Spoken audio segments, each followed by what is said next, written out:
You know what today is? Besides Today is Halloween, today is Halloween, but I guess when people are listening to it, it's not gonna be Halloween, so never I'll mind. give you a hint. Oh, last day of sober October. Last day of sober October. Dude, you got something queued up for 12:01 AM? Absolutely not. I have another case of non-alcoholic beer arriving. Oh, nice. Good stuff. Yeah, I feel good, dude. I don't need the booze. I'm not I, I'm uh, not going sober I drank forever. a lot on Saturday night, Did and, you?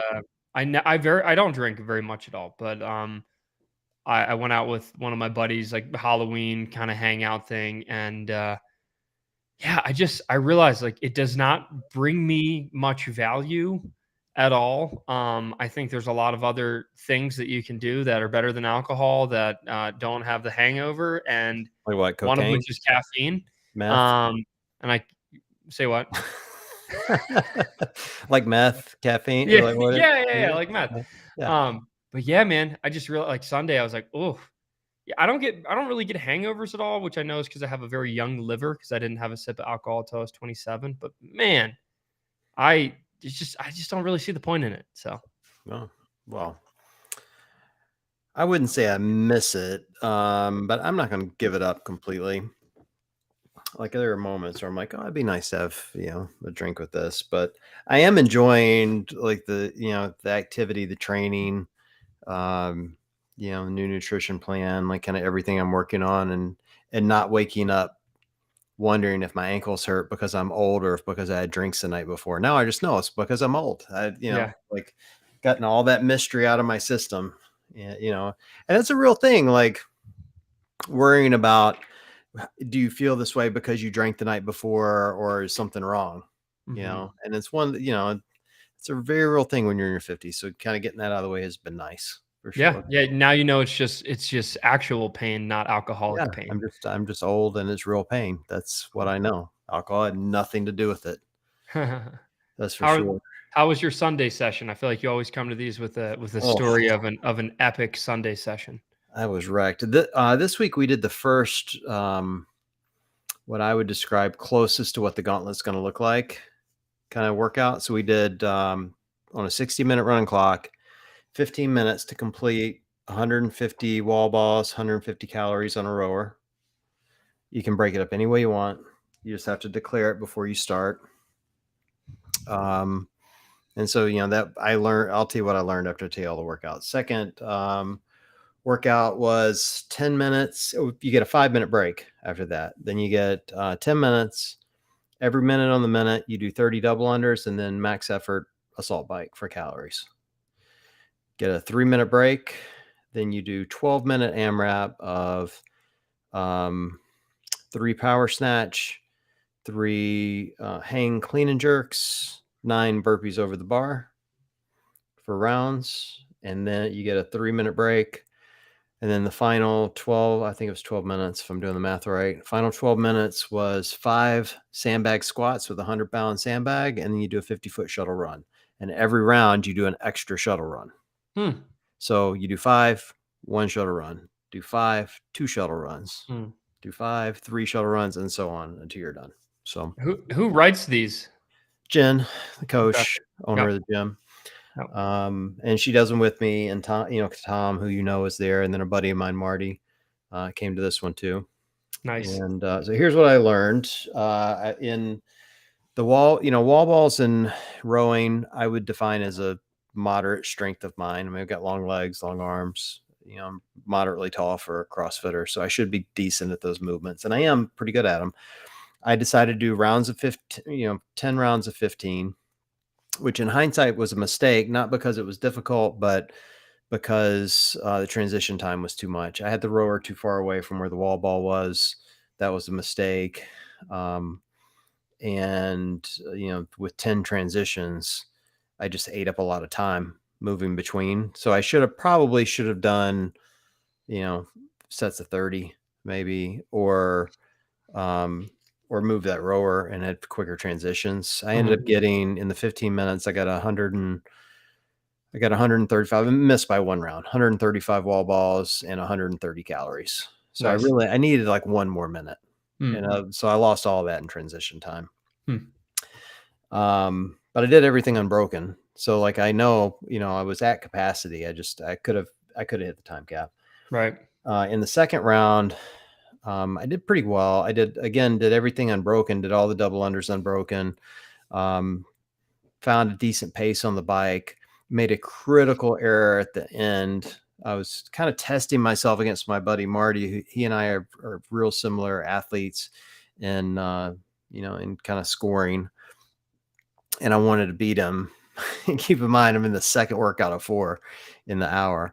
Mhm. And so when I got to the end of that kind of 10-minute cycle, I sprinted the last bike and I sprinted it hard because I wanted to make sure I got more calories than him. And I did.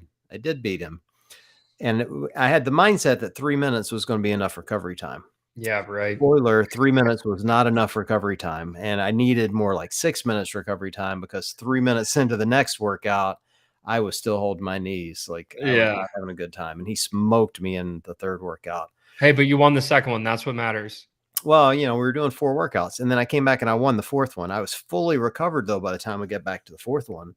Yeah. And really, I won that one, but the only mistake I made, I honestly didn't go hard enough. Like Mm. I went in thinking, all right, 100-pound sandbag squats, like 100 pounds doesn't sound like a lot, but when you're hugging a sandbag, and I kind of never do that move, but I'm like, they're going to start to add up. Well, then they never really added up. Mhm. There was enough of a break in the shuttle runs. I should have run harder, you know. Yeah. But I got 11 rounds in that time frame, which I didn't think was bad. So, it was it kind of crushed my soul a little bit. I mean, it was a long hour in that middle section where I'm doing burpees and snatches. I'm literally just like I had moments where I'm like, God, is this ever going to end? But you learn stuff and helps you prepare for the real thing. So Yeah. Yeah. I like You're gonna be so dialed for the gauntlet. I'm gonna be punched in the mouth because I haven't done many like kind of gauntlet style monster mash, whatever's. I haven't done many of those. So you're gonna be so prepared. Well, I don't know. Well, I guess we'll find out when we get there. I was telling Jen afterwards. I mean, that's kind of the beauty of simulating these things and doing it. When I got into that third round, I was like literally in hell. Like I was really hitting the wall hard. But it was good to go through that and to find out that I recovered for the fourth workout. Mm. I was sitting there in the middle of the third one going, all right, I'm done. I've got almost 30 minutes to go and I've hit the wall. Now I'm screwed. But I didn't. Like I was able to kind of slow down. I didn't get as many rounds as I wanted, but I slowed down and I got my life under control. And then I got it back together and kind of got my second win and was fine. So it was you learn things, good learning lesson. Yeah. So I liked it. Cool. I Love it. liked it, but I'm tired and I'm sore. So that's the way it goes. At least you know it's not the alcohol. Yeah, it's not the alcohol. Well, I have a bunch of questions here, dude. People have been peppering me with questions all day long. I put a little thing in Sweet. the story. And did you get any? Anybody send you any? I got a couple. But before we dig into the questions, I literally just came up with this idea like 20 minutes ago, Oh, and let's I do kind of it. really like it. So I feel like I'm gonna start hosting free like drop-in workouts at Wad Prep for fun. Um, like just host like 4 or 5 people in like the Denver area and just kind of have like a notification thing where it's just like, hey, first 5 people that say they're in are in. So anyway, any listeners That's cool. in the Denver area that want to get on the list, just DM me on Instagram. And I posted a little story about it right before hopping on this. But yeah, just gonna do a cool little thing, or anyone passing through, and it'll probably be literally all it is to make me not skip workouts. Right. Because if I have 5 people showing up expecting me to be there, I'm probably not gonna fail. I love it. Yeah, I'm probably just gonna do it like on random days, like, oh, yep, tomorrow, let's do it, or hey, Friday, let's do it.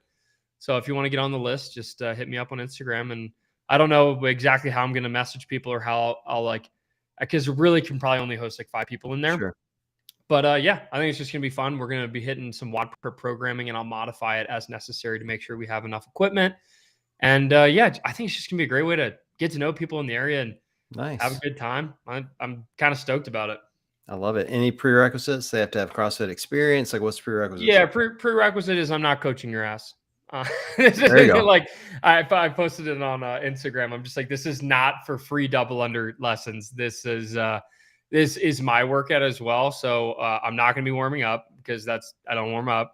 And you're basically like, I'll let you warm up, but when I start moving, like we're moving, and I'll probably just like get there a little early, open it, I might even give people the key code. I don't know. I don't know what legally I'm allowed to do with the insurance here. I'll figure it out as I go. But yeah, it's going to be, I pick the workout. We, modify it as needed. You don't have to be a super duper RX athlete, but I'm not necessarily there to run you through a full blown snatch progression. I'm not coaching a class. Right. I'm just wanting some buddies to work out with. And I feel like it'd be really fun. So that's the prerequisite, is kind of just knowing what you're doing enough where I don't have to teach you anything. All right, cool. Well, if I'm in Denver, I'll hit you up. How about that? And spoiler alert, there's 1,000,000,000,000,000% chance I'll do coaching, because that's just the way, like if I see someone fail a muscle up, I'll be like, well, actually, so that's just like the natural thing that'll happen. But I have a course for this. Let me show you the course real quick. You have big TV. You should just have big TV on the wall. You can just flip it on, running at all times. It'd be great. It's going to be free. It's going to be free, a free workout. Maybe I'll have like the drop-in is that you have to buy someone a coffee later that day, like a stranger a coffee, or like some sort of good deed of some sort. We'll come up with something. There you go. All right, let's jump in. What questions did you have? I had a really, it was interesting. I had 3 different people message me about Hyrox. And one of this was like a carryover from last week. Have you heard of Hyrox? Do you know what it is? A couple who were asking for my opinion on Hyrox. I've heard of it. Why don't you just tell me what it is? Tell me. Yeah. So Hyrox is essentially it's like a functional fitness competition, but there is like similar to when you run a marathon, it's 26.2 or something miles. When you when you do an Ironman, there's one specific distance for all the different things. A Hyrox is a functional fitness kind of version of that, where yes, Hunter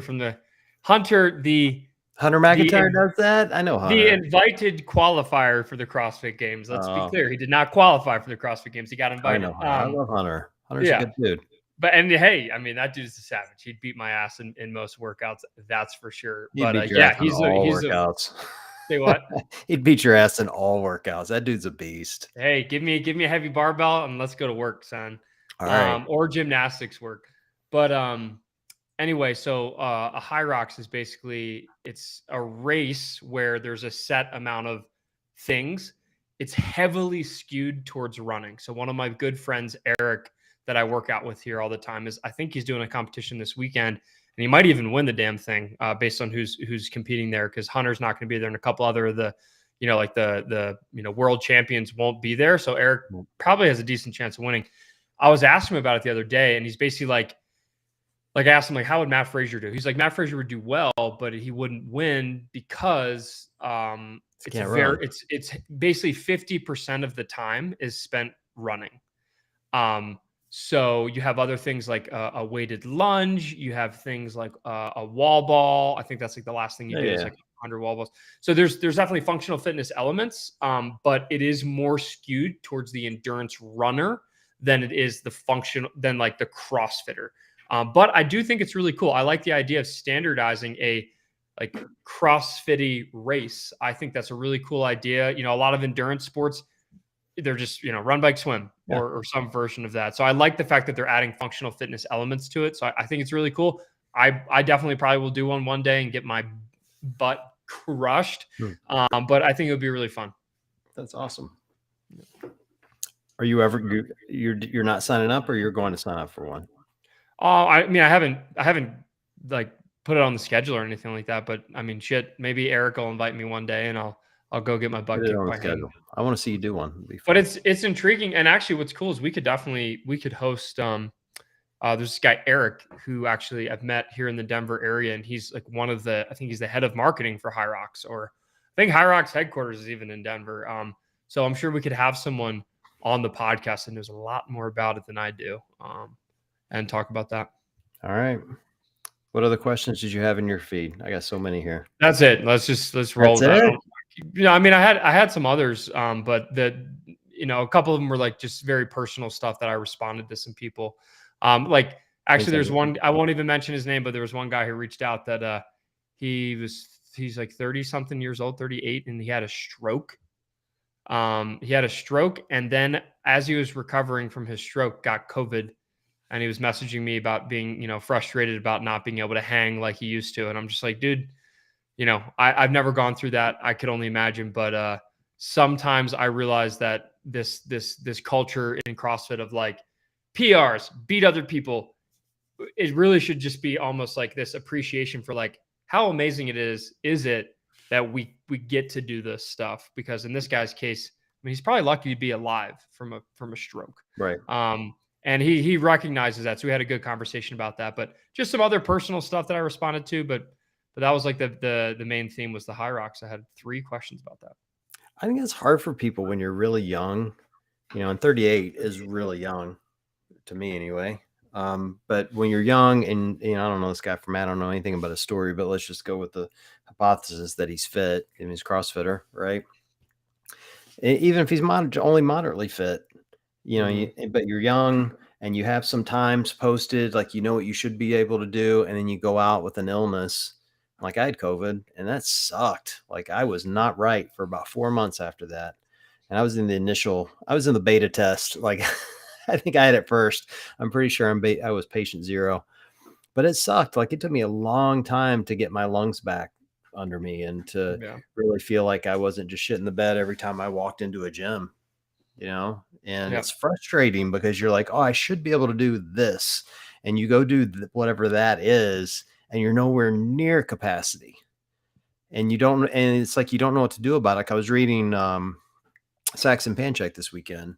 It turns out he had COVID at the Rogue Invitational. He finished 16th. And, he said he just wasn't recovering between workouts and he couldn't figure it out until after the competition and he got a test, and that's kind of shoot. Sorry, everybody. Yeah, but that's kind of what it's like. Yeah. Like when you should be able to do something and all of a sudden you can't, and you're like, what the hell just happened? It's frustrating. It's very frustrating I mean, even me, like I know that is part of the resistance of me, like really getting back in the groove, because I freaking hate getting beat and I hate not being able to lift the same amount of weights, or like I hate the feeling of I know I used to be able to do this and now I cannot do it. And for me, it's my own undoing, but like especially stuff outside of your control, like a stroke or COVID and things like that, is like you do have to give yourself a little bit of grace and patience and just keep showing up and change that attitude. Like I get to do this. I think time is it's your ally and it's also against you, because it just takes way longer than you want it to. Like when you get an injury, most, I'm being very, very general, but most injuries I've had 90 days and you're kind of back up and running. You know what I mean? Like most things, I know there are a lot of exceptions here. It's very broad, but even like you get the flu, 30 days later, you're fine. And when you get the flu, 30 days later, you're going to be fine. Mm-hmm. But when you get something like what you're describing for this guy, and you have really no idea because it hits everybody so different, how long it's going to be. That's the frustrating part. You're like, is it going to be 4 weeks? Is it going to be 4 months? Is it going to be 40 months? Like, how long is it going to take? You know? And I think with like surgical intervention, like let's say you get, like my dad is, I guess on the verge of maybe getting shoulder surgery because he's terrified of his MRI. But he like when someone comes in, cuts you open, and then says like your recovery period is going to be 6 to 9 months. You're like, okay, and then you kind of accept that fate. But yeah, that nondescript or that very vague feeling of like, man, how long is it going to take for me to get back? And a doctor isn't telling you like, oh, it's going to take you 4 months. Then you're kind of just like waiting and wanting it to come back. But I think sometimes you have to treat it like an injury, right? There's going to be a period of time.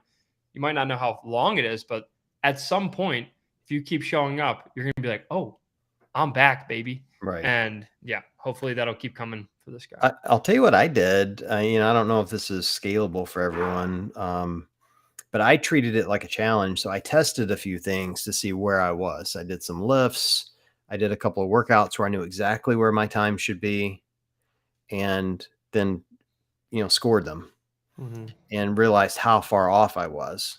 And then I had kind of a sense of like how much it had really impacted me. And I'm like, all right, well, now I need to start scaling to that. That's my new max. Does that make sense? So like, And I was, again, this is very generic, but it was basically like, all right, I'm gonna do some back squats. Then I know what my one rep max is, so I want to work up to a heavy and see how far off of that is. That's my new max for a while, and I'm gonna work off of that until, because some days you just have good days until I come in and have a good day, and then I know I'm starting to get past it, and that helped me get through it mentally instead of going in going, oh man, all these workouts are killing me. It's like, no, I'm working to what I'm capable of right now. And I think that's really important as I'm from a mindset.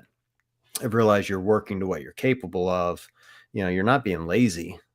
Your body's telling you, don't do this. And that's important, but it's also important to not just quit moving. Mm, Again, yeah. very generic. I'm not a doctor, even Yeah. though I love to tell people I am. So Yeah. He knows a doctor. Like, at least I know a like, doctor. I know a few yeah, that's doctors. basically just as good. All right, let's rapid fire some of these questions. There's some interesting Sure. ones in here. I'd love to hear your Sure. And we opinion got a on. couple in the chat too, so we'll have to throw those in. We will. Here's one from Genzers. Love the name Genzers. Guilt around switching affiliates after 10 plus years. You ever switched an affiliate? You've switched affiliates. You know? No? Yes, I have. I guess I switched affiliates here in Denver. And the former affiliate, I love all those people and I recommend them highly, highly to it's like my favorite gym for beginner athletes.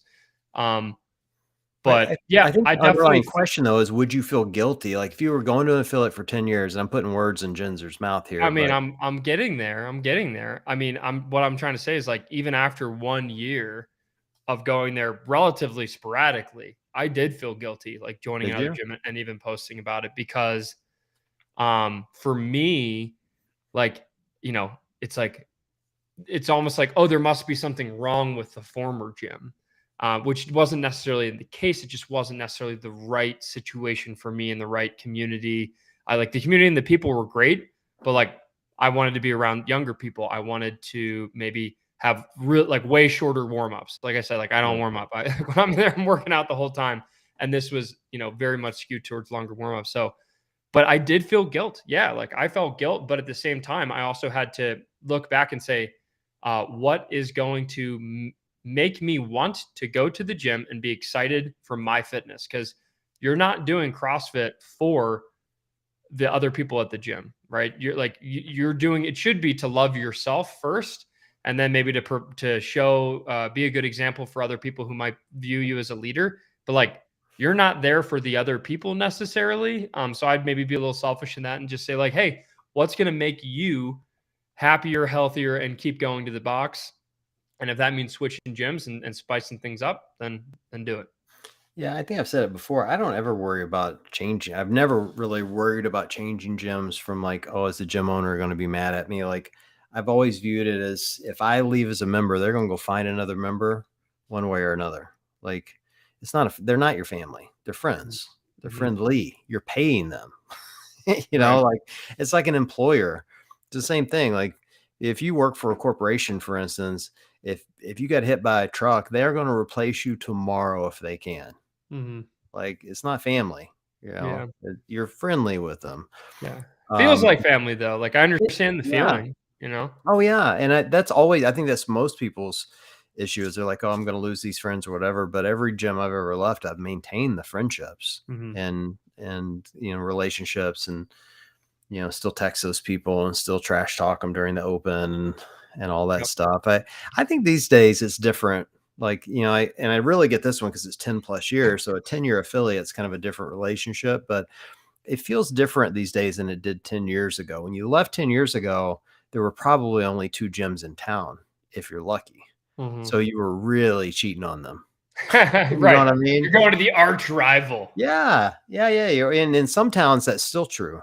Yeah. But like in Cleveland here, dude, we got a gym on every corner these days. Like they're everywhere. And I think most affiliate owners understand that Mhm. people leave to be closer to home or to, their hours change. So they need better accessibility or whatever it may be, you know.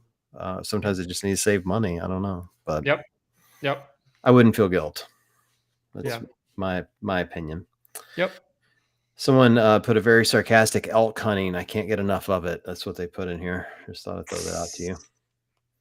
We're past elk season at this point. Yeah, but whitetail season, woo, coming up soon, Coming baby. up. I'm We'll going do back to Maryland for a week. I'm it. excited. All right. Fitting in workouts in a busy day. That's a popular topic. I hear that from people a lot. Mhm. I went tonight at 5:15, Ben. It might as well have been midnight.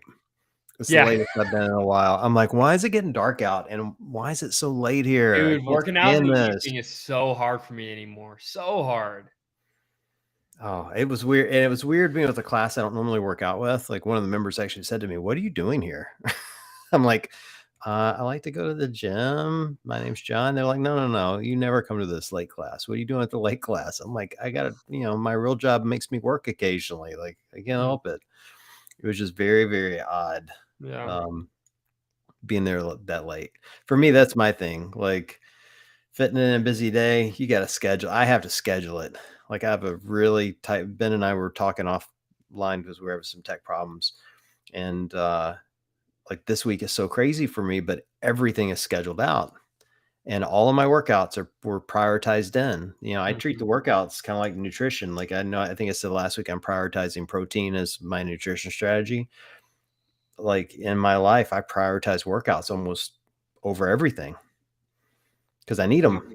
Like not just to be healthy, but to be sane, to not say and do dumb shit more than I normally do. Mhm. You know, I Yeah. don't know. How do you I mean, it's your life, like, you're in Wide Prep headquarters for God's sakes, but how do you fit it in? Yeah, I mean, and I'll admit, like, I'm not an expert at this. Like, I've always struggled my entire life with if I have a busy schedule, like, oftentimes I'm unlike you, John, in a sense where, like, oftentimes for me, the workout is the first thing to go. Where I know that you do a really good job of like, nope, like I exercise, I do CrossFit 5 times a week. For me, it's way less. And admittedly, like that's always been a problem for me is squeezing it in, even though my God, like I sent out an email to my email list the other day about this. Like I freaking have a 24-hour access to my own private CrossFit gym. And I have 12 years of coaching or 13 years of coaching experience, whatever it is. Yet still, I'm like, oh, I don't know if I can do it. So it's a weird mental block for me. But the way that I've been able to get around that limiting belief, I would say, is twofold. Number one is making sure that I pre-schedule it in, like I do actually physically write it into my calendar, or type it into my calendar because I use Google Calendar. So I do that similar to you, John. And then second thing that I do is I if I don't do it in the morning before I start my day, then I'm screwed because I am the best person in the entire world at coming up with reasons I can't work out.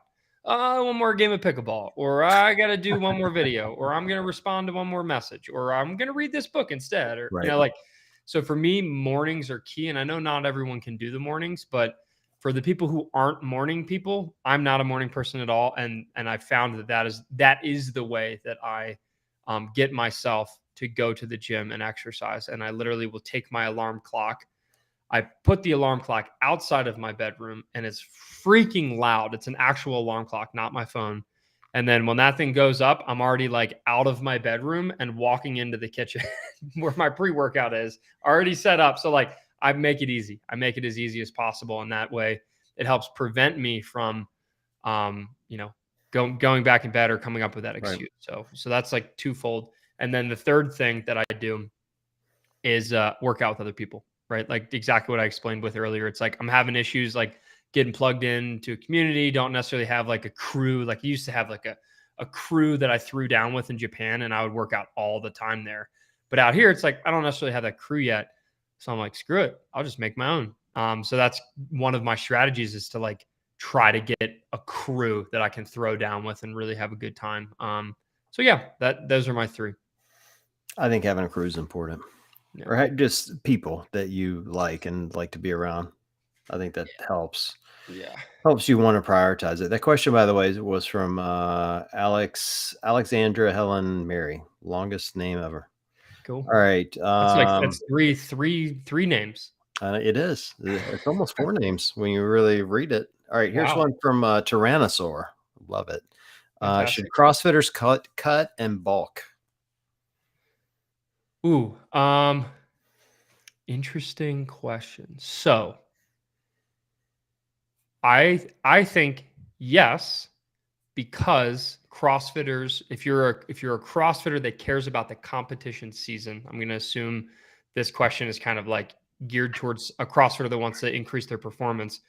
There should be a pretty distinct like off season, and in the off season for a lot of people, that's where the strength accumulation phase would be, where you're doing a lot more lifting and less cardio, or the cardio that you are doing is very long monostructural pieces. So, because of that, I would err on the side of saying yes, you'd want to bulk and gain a lot and gain muscle, because that's the only reason you should really bulk, is to gain muscle.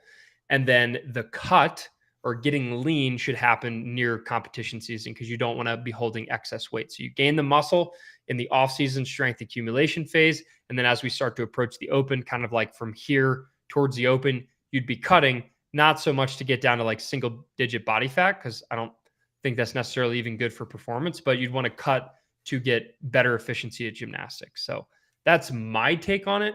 But generally speaking, for most high level CrossFitters, I don't think they do too much, or I haven't heard too much about like bulking and cutting. It's sort of just like, let's eat enough calories to just freaking keep up with the amount of calories I'm burning in training. And then you kind of get this natural recomp that happens where you're adding muscle and also sort of losing fat at the same time. It's a hard thing to do in the bodybuilding world, but it does kind of naturally happen with the CrossFitters, especially if you have your protein intake high enough.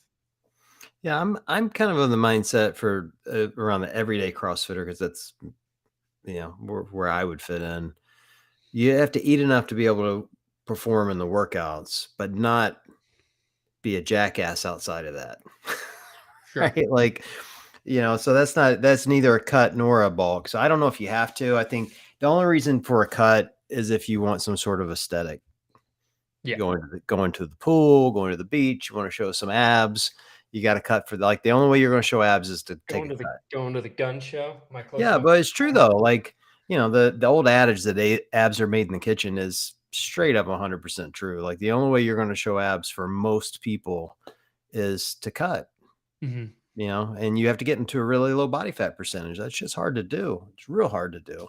Yep. And so I think for the point of CrossFit is it's functional fitness. Like you want to feel good in your everyday life. So you should eat enough to perform through the workouts and feel good during the day, but you don't want to carry a lot of extra weight. So there's a balance there, I think. And, we have so many nutritionists in the space now that can help. And I'll honestly say, like, I was a big, big mess for years in this, really up into the last couple of years. It was probably the pandemic that opened my eyes to nutrition being super important, because I just had all Mm-hmm. this free time on my hands, so then I start reading and, figuring out what an idiot I am.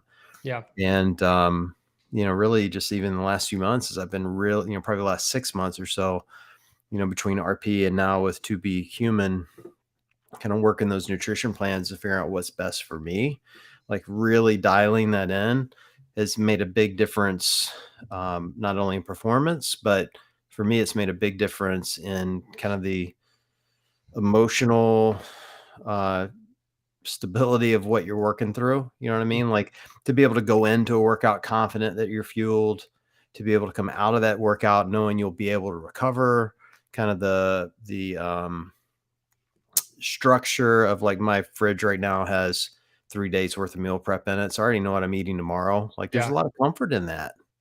It's boring, but there's also a lot of comfort. Yeah. you know? Discipline equals freedom, right? Like having Yeah. that discipline and having that structure creates a lot less anxiety around, like, because you know what works for you, and you know that you're going to be Yeah. ready. Here's a perfect example of what it feels like. Here's a great feeling that most people will get. There's nothing better than having your coffee pot prepared and ready to go the night before. I love that feeling. Like putting the beans in or the grind, you can smell it, but you're not going to brew it yet. Tomorrow morning is going to kick ass, man. It's going to be awesome. And you get up in the morning, all you got to do is press the button. You're good to Yeah. go. Yeah. That's what it's like. That's what the meal prep's like. And so Mhm. I don't, it doesn't necessarily answer the cut or bulk, but I think yet you need to have a strategy. I think that's important for Yeah. everyone, Hmm. and find what works for you and meet your goals, whatever those goals may be. So, Here we go. Let's see here. That question, by the way, was from who was that from? Damn it, I feel bad. I'm like losing the questions. Oh, Tyrannosaur. I never said that. Um, hmm. Is dating people at your gym a good or bad idea? Great question. Come on, single guy, give it up. What do you think? Man, woof, I haven't done that in a long I time. hesitate to say the name of who asked it, only because I don't know if I'm going to be outing them.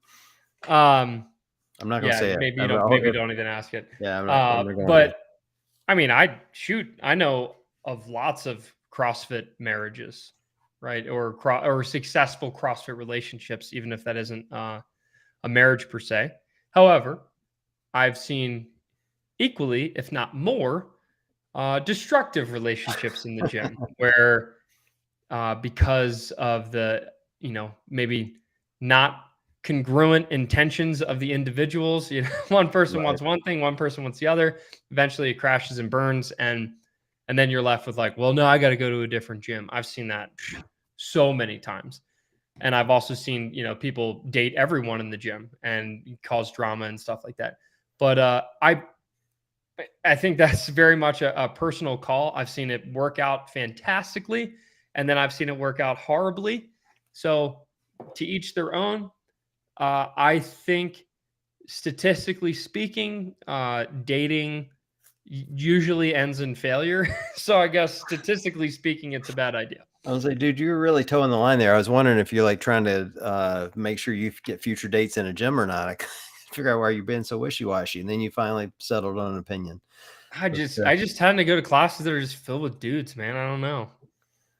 I think it's generally speaking, I feel like it's a bad idea. Yeah. Generally speaking, Yeah. and I don't know. I guess my feeling on it is, if as long as you're willing for one or the other of you to leave the gym and go somewhere else, it's fine. You should almost have like a prenuptial Yeah, agreement a where you're like, prenup "Hey, if CrossFit we gym. start dating, then who is going to a different class, or Who probably gets the more gym? accurately, who's leaving the gym?" And Yeah, write it down. yeah, pretty much. It's different for everyone. I don't know. Yeah, Look, how else you going to meet people? Like, if you're going to date, if you're going to date someone, though, I think you probably almost have to date a CrossFitter because nobody else understands our crazy asses. That's kinda the flip true, side. kinda Like, true.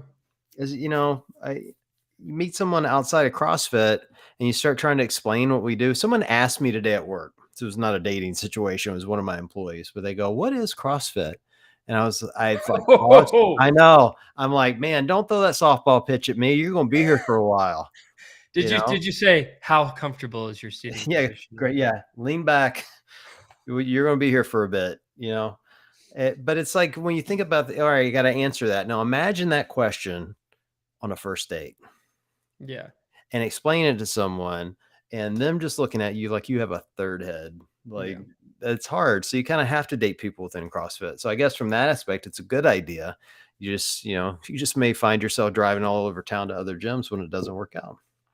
Yeah, what am I supposed to do, date someone who uses an elliptical machine? Yeah, exactly. You know, you got to explain to someone that doesn't understand why you hate no bulls, but you love nanos. Like, like they're not going to get that at all. Like, not at all, I saw someone wearing no bulls on the pickleball court the other day, which, to be frank, is exactly the shoes that I wear because I got a couple free pairs from volunteering at the Forging Youth Resiliency Camp, and they really did show out. They gave everybody a lot of free stuff.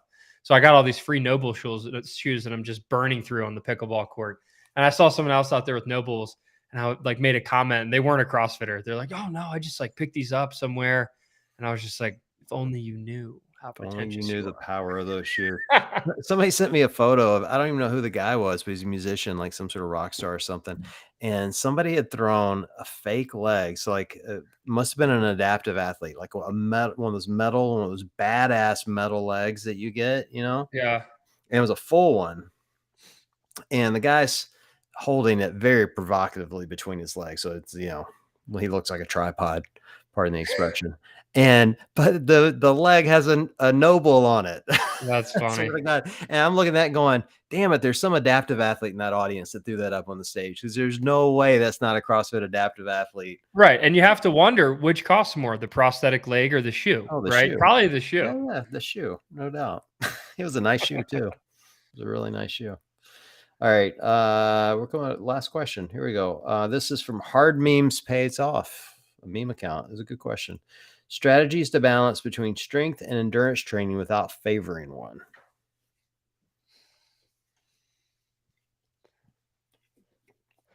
That's a tough thing to do, by the I way. assume I mean, I wonder if this person is writing their own programming or if they're going to Well, I don't know. I mean, I think the question is, if if you want to balance your training between strength and endurance, but not favor one over the other,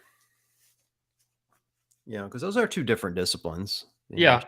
for sure. Um, I would do it. I mean, that's man, this is why I trust the experts on the WOD Prep team to write our programming and not me, because this is like a softball pitch for them. And for me, I'm like, eh. But that's why we have seasons. Like that's why we have a season and different phases in the programming that we write, is because certain times of the year we're prioritizing building endurance, and then certain times of the year we're prioritizing building strength. Like like if you spend a lot of time building strength and then you switch kind of towards some more endurance focus, the idea is that you're going to carry over some of that strength, and you might lose a little bit of it, but you're going to maintain some of it. Like that's how we Right. get these incremental gains. And then same thing, you add in the endurance, your endurance gets better. So like that's why we have these phases. I think it would be very difficult to do both at the same time because they're kind of antithetical to each other. Right. You would want to do them in phases. So like a 12-week block of strength development, let's say in the squat, followed by a 12-week block in pressing. You can honestly do press and squat together, so that was a bad example. But like followed by maybe a 12-week block of running workouts. Like you could start to stack strength and endurance. But that's why we do strength in the hardcore, like true off season, and then we sprinkle in some longer pieces, and then we switch towards more high intensity stuff towards the actual competition season in the spring. I think it also depends on how you define endurance. Like there's a big difference between training for a marathon Right. and training for CrossFit endurance. yeah, Yeah. training for the gauntlet. Yeah. Like wildly, like I've trained for both. And when you're training for a marathon, for instance, which is endurance, I don't believe it would be possible to not favor endurance over strength. Because your training sessions for that are 3-hour runs. Like you're not going to go lift for 3 hours or even have the capacity to do the kind of strength program you would want to do, because you're going to be so freaking exhausted from the 3-hour run. But if you're doing CrossFit endurance, it's a much like that. I'm kind of doing that now, and I don't feel like we're favoring one over the other. Mm-hmm. I'm still doing, strength workouts 3.5 days a week, and still doing short little sprint workouts 3 days a week, and then a couple of days a week I'm doing really long workouts. And so I think there's just a balance. And to your point, Ben, it's like I have someone much smarter than me writing all that shit out. Yep. I think that's the trick, is you have to like sit down with someone and say, hey, here are my goals. Here's what I want to accomplish. Here's where I want to get stronger. Here's where I want to build more endurance, and let someone help you build that and build a program around that works. And, maybe it is seasons. Maybe they do have to say, all right, for the next 8 weeks, you're going to ride this assault bike every day for forever, and then for the next 8 weeks, we're going to do back squats all the time and deadlifts. I mean, who knows? But I think you need someone smarter than me to tell you how to do it. But I think it can be done for sure. Yeah, for sure. It's just usually you're going to focus on one or the other for a specific phase, and then the idea is you come out on the other side of both of them, both stronger and better endurance. Who's your go-to for that? Is it CJ? Yeah, CJ. He's the man. He's the man, and he's the one that writes all of our program. And also, he's very sad. He's like, John just dropped me like a hot potato once you were back. I did. Even though I hear that he's way better than me at speaking about fitness. Mm. So maybe we should have him back on. He's busy now. He's got a baby. Yeah, he said he's like life is pretty much the same. We just sleep less, but he's already a pro at sleep deprivation. So He named the baby after you. Oh my gosh. Yeah, maybe we shouldn't have him back on. I know. Oh wait, well here we have one more question coming in. We'll take it. We got a minute. What would you recommend? I'm not sure what that means. What would you recommend to change or do when you feel that after a year of working out, your strength isn't growing to lift heavier? I don't understand this question. Should you be focusing more on isolation? Do you get this question? Because I don't get it. Sure. What I'm hearing here is From he's night been plates. this person has been working out for a year and they're not lifting any heavier weight. They're not getting stronger. What Got should it. they do? Um, Again, kind of piggybacking on the previous answers that we gave, like I would question the programming that you're following. I would question your adherence to the programming, which is oftentimes like a lot of people are like, oh, my CrossFit gym isn't making me better. And I'm like, oh, yeah. How often do you skip all the stuff that you hate? And it's like, well, every week. And a lot of people, especially during strength focused sessions at gyms, I notice people very much stay in their comfort zone, like very much. I don't know if you've noticed that, John, but I've seen Mm-hmm. especially more beginners where it's like, oh, I don't want to get hurt. Like, I don't want to get hurt. So I'm just going to like, I'll keep it light. I'll keep it light today. And then like 2 weeks later, the same lift. Oh, I'll keep it light today. And I'm like, yeah, you're never like, unless you push yourself to failure or truly push yourself to that maximal amount, you will not experience strength gains. And I see that a lot of times with squats too, specifically with ladies. And this isn't to single out ladies. I'm not trying to do that, but I remember coaching a lot of beginner athletes at my affiliate, and I could just see these women were able to lift so much more weight, but they refused to add more weight because they like had this weird thing where they didn't want to be seen as the person who can lift all the weight. It was very strange, but I was finally able to get people to be like, no, I want you to keep adding weight until I watch you fail a lift. And then they were just mind blown at how much they could lift. But where we experience those strength gains is oftentimes near that failure mark. I'm not saying you have to max out all the time, but a good gym will have programming that keeps you in those high percentages. Unless you know what your actual high percentages are, you're sandbagging a lot of workouts and you might not be experiencing strength gains. So that's kind of there's a lot we could talk about with this particular question. Like, why am I not getting stronger? It could be the programming, or it could be your adherence to the programming that's falling short. Yeah, you might write out, look back on the last month and write out everything you did. Because to your point, like I feel that way sometimes in CrossFit gyms where I'll look back on a month and go, man, we didn't do a lot of strength. We did a lot of Metcons. Mm-hmm. And I can see where someone wouldn't necessarily be getting stronger just from doing, metabolic conditioning, even with 100%. heavy weights. Yeah. You have to have some, kind of a strict lifting session. So it could be programming. Mm-hmm. Absolutely. I see what you're saying too, Ben. I agree with that. I often see people, and it's not just women, but sometimes it feels like it is, Yeah. where they're not challenging themselves to push to failure. Yeah. I actually, And I'm not singling out women. I'm sorry if I did that. It was mainly just like my specific experience when I was owning my affiliate was like there was like a specific group of of mostly predominantly women. The men I always had to be like, stop adding weight to your barbell, please God. Right? Like do less weight. And then it was always the opposite for a group of the ladies. what I don't see enough of in gyms, I feel, is I don't feel like I see enough teaching of how to bail. Oh, yes. And I think Amen, that's part of brother. the problem why a lot of people don't build strength is they don't know how to bail on a back squat. And so they're afraid it's going to crumple them. I literally, when I coach classes with back squats and front squats, oftentimes in the warm up, I make every single person demonstrate bailing a lift. Every single person. It was And the first it thing I was helps a taught. lot. Literally the first thing they taught me in the gym was Yeah. here's how you bail on a back squat or front squat, on a snatch, on a clean, like here's what bailing looks like. Mhm. you know, and particularly the back squat, because they knew that was one that most of us would come in and try to go heavy on early. Mhm. And if you don't know how to do it and you fall forward with that thing, it can be really wicked. Yep. Or if you haven't practiced wearing a belt, like huge point of caution if you're wearing a belt and it's not a very soft belt, like if it's like a true like powerlifting belt, oh man, oof, letting that barbell come off your back, like I've almost gotten messed up doing that. So yeah, it's very very important to practice. I think it's a great point, John. Yeah, I think you just need, like, I would look back on it and go, how many times did you have to bail? And if you didn't bail, you weren't working to failure, which is the part of the trick to building strength. Right. I mean, that's as old as time. It has nothing to do with CrossFit. Just you really have to work to failure quite a bit to build Yeah. strength, And I and think, like if someone sees, let's say 5x5 back squat at 70%, okay, like there's a specific percentage there. But like, if you don't know what your failure point is, then your 70% isn't accurate. right, You could project it, I guess. But I see a lot of people like establish a 5 rep max today. They treat that the same as they would a 5x5 at 70%. They're like, oh, I'll just do like 5 heavy-ish reps. It's like, no, 5 rep max. Like there's a right. very distinct difference here between a maximal effort and a pretty decent effort. So Yeah, there's so much here, I mean, it's such a broad topic, I feel like often I see people as I'm like looking at the leaderboard today, we were doing back squats and I'm always peeping at the leaderboard to try to figure out who beat me and whatever.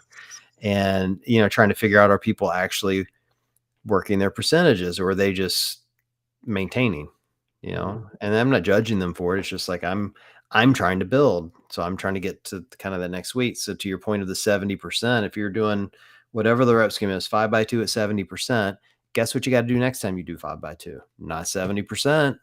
You better build up to 75 or 80, and you're going to continue to build that. And then at some point you're going to come back down and increase. Now your 70% is no longer the same weight as it was before. Now it's 10 Right. pounds heavier, and you're going to continue to build. And over time, you'll see Yeah. that. But It's the just problem with strength training is it just takes time, and a year might not even be long enough. right. Yeah, I mean, it's what you just referred to, John, is a term called progressive overload, right? Yep. And that's just something that, for this person and anyone who's like, man, I'm not getting any stronger. Just make sure that you're like, ask your gym owner or try to dig into the programming. Like, is it designed to try to make you stronger? There is a chance that sometimes it's not. Sometimes it's just a Metcon every day. And if you're lifting a barbell really fast and light every day, all day, that's not necessarily going to get you that raw strength that you want. Yep. Yeah. And kind of the last thing I talked to somebody about this tonight. We were joking around. We are talking about toes to bar, which has nothing to do with lifting, but we had toes to bar in our workout, and I was asking the guy how it went. He's like, "Well, if I were good at toes to bar, it would have gone great." And I said to him, it's these gymnastic movements are interesting. They're not like lifting. They don't take you a year to get good at them. If you want to Nope. get good at them, you can work at them and get it done in really short order. He's like, really? And I'm like, yeah. Like if And you then want to, you were like, and then you pitched a WOD prep course, right, yeah, John? yeah. Well, I should have, but I'm like, my point is like, if you want to get good at strength, it might take you 2 or 3 years. I mean, bluntly, it took me like, I was so weak coming in. It took me 3 years to build any kind of real strength to get even close to what would be considered an RX workout. I learned gymnastics like that, man. Like I get good at handstand push-ups, double unders, all that stuff like really quickly because it just came more natural to me, and I knew I could learn it quickly. Right. And so I don't know, the kind of the last piece here is maybe you shouldn't be as frustrated about not building a ton of strength after a year. I'm not saying you shouldn't look at it. I would just keep it in perspective that it's not going to move as fast as all the other stuff you're doing. Right. So, And yeah, I mean, if you're super experienced, like for me, if I worked out hard over the next year, I would expect less strength gains than, let's say, like my second year of CrossFit or first year of yeah. CrossFit. But if you are new to the game and not experienced gains, like strength gains, and you don't have a lifting background at all, there's something there probably that needs to be fixed. You know what I would do?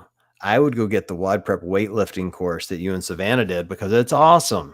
Boom! Thank you, Oh, there John. you go. You're welcome. There's your little plug. You're Yep. proud of me? And we actually just launched a strength development track. It's only $9 a month for There you like go. this exact athlete. Is like we have a strength program that you follow 3 days a week, and that's it for $9 a month, and then we'll get you strong. Man, Um, you should put me on the books. I do good commercials for you. That's that was great, impressive. man. Wasn't We it? do we have one more question. I don't know if you saw that. Oh, do we? From Mike, said, "Have you guys heard of the level method programming I've and not heard of it. assessment? If so, what are your thoughts on it?" I have heard of it. I've had very interesting feedback from people. So I have not personally gone to a gym that uses the level method. Um, John, for basically my vague understanding of it is they you do various tests and you get like assigned like almost like a belt class on each test. So Oh, like you have interesting. like black belt is Someone can do 15 unbroken ring muscle ups, and then all the way down to like 1 pull up or something like that. So it's like it's an assessment that basically says like if you're at, I guess, level 2, then you should be striving to get to level 3, and there's a certain specific test that you would get. And I know I'm probably butchering it, but I've heard there's a lot of people that hate it that have come to WOD Prep and actually like just started following our programming because they didn't like the way that it only focused on you got to get to the next level. You got to get to the next level. Like you're at this level, you got to get to the next level. But there are some people who absolutely love it because they love that like gamification and that like the reason we play video games, right, is to level up. So people really like that kind of gamification, and it very clearly assesses where your weaknesses are, and then you kind of know what your goal. It like gives you a goal of what you need to hit next to level up. So very interesting. That's about all I know about it. Mixed reviews, but I'm sure the guys who made it and it, like when executed properly, I'm sure it's awesome. So that's all I know. We'll have to talk about this in a later episode because now I've just Googled it. It looks interesting. You're measuring your fitness across 15 categories that cover 10 energy systems. Those are in quotes. And the 15 categories are front squats, upper body pull, lactic tolerance, deadlift, upper body push, lower endurance, weightlifting, rings, squat endurance, neuro and core endurance, kettlebell flexibility, running, rowing, and aerobic power intervals. Sounds very complex to me. Yeah, maybe we can have the guy on it. I think we actually follow each other on Instagram, maybe. So the original founder, maybe we'll have to reach out. Maybe you should do it, John, because you got clout. You famous. No, you're the one people know. I'm just the meme guy. People don't actually know me. They just know you. You're the one they shout out on the streets when we're in Madison. I paid that guy. Yeah, you did pay that guy. Tell you. Yeah, I paid him. It was good. All right, dude. Well, it's been fun. Anything else going on? We didn't really get a chat before we started. Everything good? Just might try to go whitetail hunting back in Maryland. So might do a couple drop-ins when I'm back in Maryland. Realistically, probably won't work out at all, and I'll hunt all day long. Right. And play pickleball. And joined a pickleball league out here. Like I said, this idea just popped up in my head to start hosting just fun throwdowns in the morning. So yeah, if anyone's passing through Denver or if anyone is in the Denver area, hit me up on Instagram and I'll try to figure out how I'm going to notify people. But hopefully I can get maybe once or even twice a week, just like a free workout where I use the space and have a good time. I love it. Sounds good, dude. All right. Well, we're going to wrap it up. I'm going to go watch the Browns stink up the field. They're playing Cincinnati tonight, so that's fun. Yeah. Sure, that's a big L for us, but it gives me something to do for a little bit. I will be rooting for the Browns this evening. It's going to be weird. There you go. I appreciate the support. All right. Well, for everyone listening, I appreciate you guys joining us once again, and we will chat with you